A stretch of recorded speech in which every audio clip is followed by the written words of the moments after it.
જય સરદાર, જય સરદાર.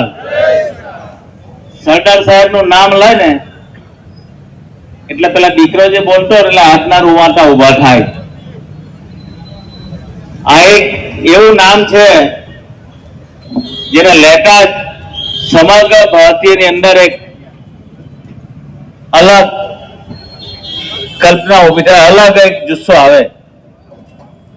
એવા સરદાર વલ્લભભાઈ પટેલના 150મી રાષ્ટ્ર નિર્માણ સંકલ્પની આ પદયાત્રાની અંદર ઉપસ્થિત મંચસ્થના મહાનુભાવો, સામે બેઠેલા તમામ મારા ભાઈઓ બહેનો, યુવાન મિત્રો,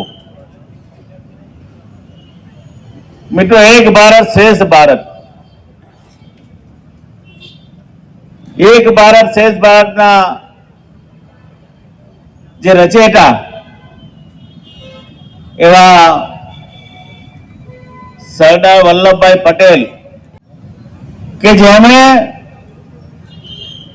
565 જેટલા રજવાડાનો એકત્ર કરીને એક ભારત શ્રેષ્ઠ ભારત બનાવ્યું. મિત્રો, એમાં પણ એક પણ ટીપું લોહી વહેવાવ્યા વિના આ એકત્ર કરવું એ માત્ર ને માત્ર સરદાર સાહેબ જ કરી શકે, બાકી કોઈ ના કરી શકે.